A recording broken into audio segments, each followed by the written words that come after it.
Whew. It's nippy outside. Don't know why people film in Minnesota like we do. Greetings. My name is Brian Sikora, and welcome to Crash Course Literature. Today, we're going to talk about when corporations decide to become evil and destroy humanity. No, we're not talking about Resident Evil and Umbrella Corp. No. We're talking right here about this baby named Oryx and Crake by Margaret Atwood. Apple!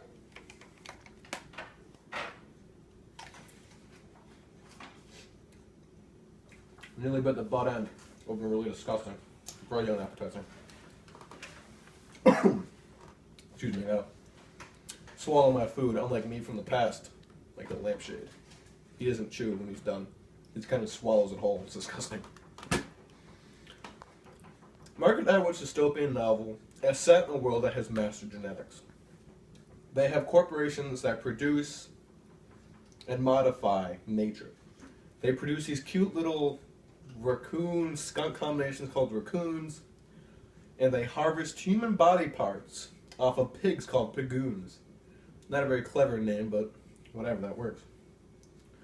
The story is told around Jimmy, a boy who is born into this world and into a society that has been split into two sectors. There are the people who work for the corporations who are more powerful than any government. These corporations perform the genetic testing and the genetic manipulation that has produced the pigoons and the racunks. These corporations have separated themselves from the rest of society and have created compounds and places for their employees to live that are disease-free and just, the epitome of high-class living. They even get Phantom of the Opera every week. Lucky. The other part of society lives in what they call the plebeians, or for those you can call it Detroit. It's full of disease, and it's just basically considered the waste of society. As a boy, Jimmy becomes friends with a boy named Crake, who is this mad scientist, who is this diabolical little boy. He is incredibly smart. Reminds me of the lampshade over there. Mr. Lampshade. Excuse me, don't shake your head. All I do is turn you on and off. You don't agree with me anymore. He becomes good friends with Crake, and they grow up together, and they experience some of life's more complicated social situations, girlfriends, sexual life. Oh, that's weird. Very in-depth and kind of creepy, a little disturbing, but, I guess it made the book better. I didn't think so. But, whatever. Eventually, when Jimmy's in high school, his mother leaves. She leaves in an act of rebellion against the concept that man can be God. The entire book is based around a variety of themes, with one of them being, is man capable to be God? What is the nature of nature? But we'll talk about that at a later time, usually after the cookie throw. Jimmy, therefore, graduates high school and goes out and goes to college. He goes to an art school and gets a degree in almost, you can consider graphic design. Not a very bright boy scientifically, but he makes a living, and once again, has all these weird experiments. Once again, mostly sexual. Lots of internet porn, very weird. But that's how he meets Oryx.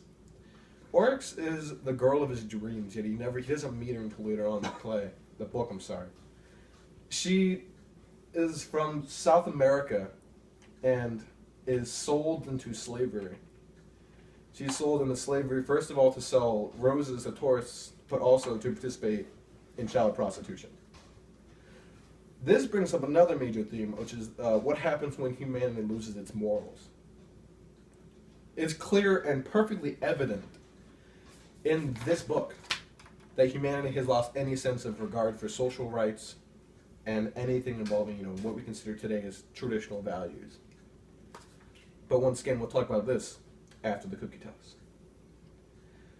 Jimmy continues to work for a variety of companies, similar to his father, but not with the science. He works with the graphic design. And eventually, Jimmy gets invited to come work with Crake, selling and advertising his new pill called Plus Plus. I still don't know if I'm saying that right. But, Margaret Atwood didn't think it was important to respond to my emails and my text messages, or even my direct Snapchats. So, I know when you read them, Margaret Atwood. I see you. I see you. But he goes to work for Jimmy. He goes to work for, Crake. And while working for Crake, he finally meets Oryx. Oryx is in a relationship with Crake, but it's no romance. It's straight business and sex. So eventually Jimmy and Oryx start to have their own sexual relationship while Jimmy and Crake are dating. Oryx and Crake are dating. It's this complicated love triangle, and it takes up a good couple chapters. It's really unique. Makes me think of Desperate Housewives of New Jersey or something. Lampshade. Come on, man. I'll fire you. I'm gonna get a new lamp. There's one right over there. It's black, and it doesn't argue with me. God. Anyways, it is here that Jimmy learns of Crake's grand plans. Crake has this belief that he needs to achieve immortality for humanity.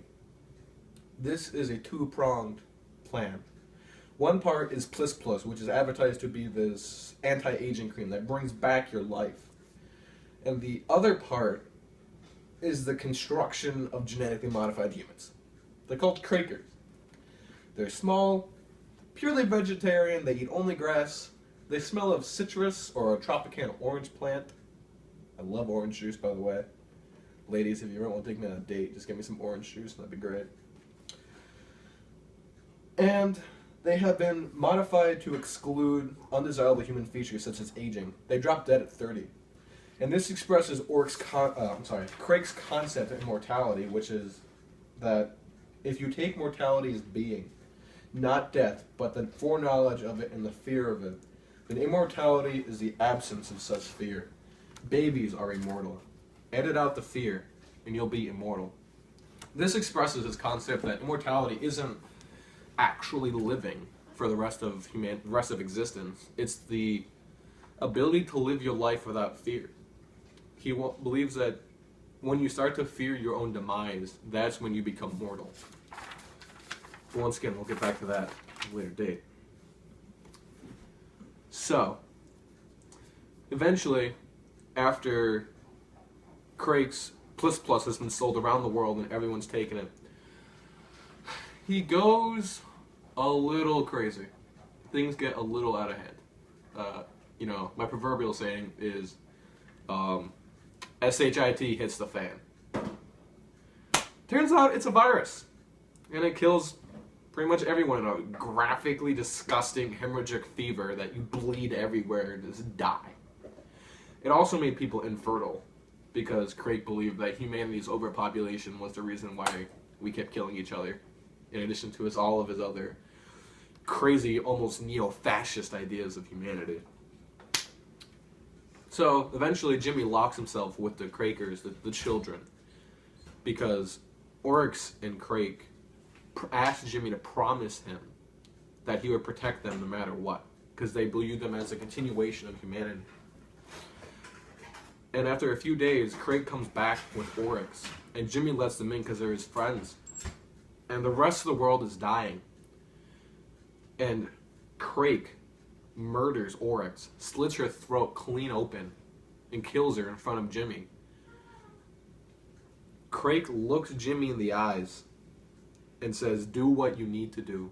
Don't let me down." And Jimmy shoots him and kills him. So as the world is being destroyed and everything is ending, Jimmy has just lost his two best friends, his lover and his only true childhood friend. And as a result of this, he enters into a new phase of his life and changes his name to Snowman, and leads the Crakers out of their dome of origin, where they were born and genetically modified, and leads them out into the decimated humanity, believing he's the only one left. Eventually, he has to go back to the complex, and the story is told jumping through time, so I decided to go in linear time for the plot summary, just so that y'all don't get confused like I did. I want to eat my apple, don't want to waste it. It's too big of a chunk. Sorry. It's a good apple, by the way. Congrats. Hut